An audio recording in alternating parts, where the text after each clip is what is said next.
ഈ കുറഞ്ഞു പോയാൽ പിന്നെ നമ്മൾ പഴയതുപോലെ നോർമൽ അവസ്ഥയിലേക്ക് വരികയാണ്. അവിടെയാണ് അപകടമുള്ളത്. ചികിത്സാ സംവിധാനങ്ങളിലേക്ക് എത്താതെ പോകുന്നതും വീട്ടിൽ തന്നെ മരിക്കുന്നതും. നമസ്കാരം, ഞാൻ doctor Tridip Sagar, consultant intervention cardiologist, Sagar Phoenix cardiac centre and Phoenix multi speciality hospital, Chettuva. ഏവർക്കും ഹൃദ്രോഗത്തെക്കുറിച്ച് അറിയാമെന്ന് പ്രതീക്ഷിക്കുന്നു. ഹൃദ്രോഗം വരാതെ നോക്കാനും ഹൃദ്രോഗം വന്നാൽ എന്ത് ചികിത്സിക്കണം എന്നുള്ളതും പറഞ്ഞു തരാൻ വേണ്ടിയിട്ടാണ് ഞാൻ ഇന്നിവിടെ എത്തിയിരിക്കുന്നത്. ഹൃദ്രോഗം വന്നു കഴിഞ്ഞാൽ എത്രയും പെട്ടെന്നൊരു ചികിത്സാവിധി നേരിടേണ്ടത് അനിവാര്യമാണ്. അതിനാദ്യം തന്നെ അറിയേണ്ടത് രോഗലക്ഷണമാണ്. എന്തെല്ലാമാണ് രോഗലക്ഷണങ്ങൾ? നെഞ്ചുവേദന, നെഞ്ചിടിപ്പ്, ശ്വാസമുട്ട്, കിതപ്പ് എന്നിവയാണ് രോഗലക്ഷണങ്ങൾ.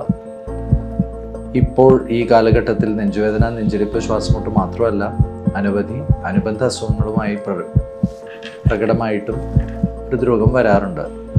എങ്കിൽ എങ്ങനെയാണ് ഈ രോഗലക്ഷണത്തിനെ മനസ്സിലാക്കുക?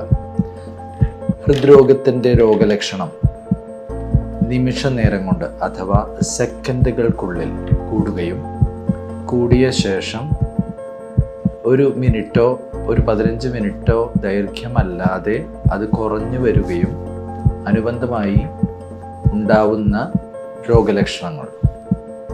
അഥവാ ചില ആൾക്കാർക്ക് ചുമയായിട്ടും, ചില ആൾക്കാർക്ക് വയറുവേദനയായിട്ടും, ചില ആൾക്കാർക്ക് വിശർപ്പായിട്ടും, ചില ആൾക്കാർക്ക് മലമൂത്രം അറിയാതെ പോകുന്ന അവസ്ഥയും, കണ്ണിലിരുട്ട് കയറുകയും ബോധം പോവുകയും ഒക്കെ ഉണ്ടാവും. ഇതെല്ലാം ഹൃദ്രോഗ രോഗലക്ഷണമാണ്. ശ്രദ്ധിക്കേണ്ട കാര്യം, വിത്തിൻ എ ഷോർട്ട് സ്പാൻ, ഒരു ചെറിയ സെക്കൻഡുകളോ മിനിറ്റുകൾക്കോ ഉള്ളിൽ എല്ലാ അസുഖത്തിൻ്റെയും തീവ്രത കൂടും. മറുഭാഗത്ത് ഒരു ഹൃദ്രോഗമല്ലാതെ വരുന്ന രോഗലക്ഷണമാണെന്നുണ്ടെങ്കിൽ ഈ ലക്ഷണങ്ങളെല്ലാതും തന്നെ നമുക്ക് നിത്യേന നിരന്തരം എല്ലാ സമയത്തും ഉണ്ടാവുന്നതാണ്. ഹൃദ്രോഗ ലക്ഷണങ്ങൾ ഞാൻ നേരത്തെ പറഞ്ഞതുപോലെ സെക്കൻഡുകൾ വ്യത്യാസത്തിൽ, മിനിറ്റുകൾക്ക് വ്യത്യാസത്തിനുള്ളിൽ കൂടുകയും അതിനുശേഷം കുറഞ്ഞു പോകുകയും ചെയ്യുന്ന അവസ്ഥയാണ് നമുക്ക് നിലവിൽ കാണുന്നത്. ഈ കുറഞ്ഞു പോയാൽ പിന്നെ നമ്മൾ പഴയതുപോലെ നോർമൽ അവസ്ഥയിലേക്ക് വരികയാണ്. അവിടെയാണ് അപകടമുള്ളത്. ഒരു ഹൃദ്രോഗിക്ക് രോഗലക്ഷണം വന്നു കഴിഞ്ഞാൽ ഞാൻ നേരത്തെ പറഞ്ഞ പോലെ നിമിഷ നേരം കൊണ്ട് അസുഖം കൂടുമല്ലോ. ഈ നിമിഷ നേരം കൊണ്ട് കൂടിയ അസുഖം കുറഞ്ഞു പോകുമെന്നും പറഞ്ഞു. ഈ കുറഞ്ഞു പോയാൽ നമുക്ക് അസുഖമില്ല എന്ന് വിചാരിച്ച് നമ്മൾ വീട്ടിൽ റെസ്റ്റ് ചെയ്യും.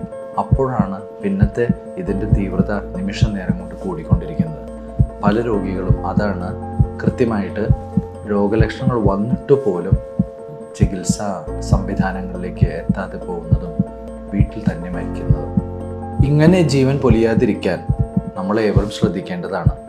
അതുകൊണ്ട് ഇതേപോലെ സഹിക്കാൻ പറ്റാത്ത നിമിഷ നേരം കൊണ്ടുണ്ടാവുന്ന കഠിനമായ എന്ത് ബുദ്ധിമുട്ടുകളും അഥവാ ചെയ്തുകൊണ്ടിരിക്കുന്ന പ്രവൃത്തി നിർത്തേണ്ട ഒരവസ്ഥ വന്നു കഴിഞ്ഞാൽ നമ്മൾക്ക് മനസ്സിലാക്കേണ്ടത് ഒരു ഹൃദ്രോഗ ലക്ഷണമായിക്കൂടാ എന്നില്ല.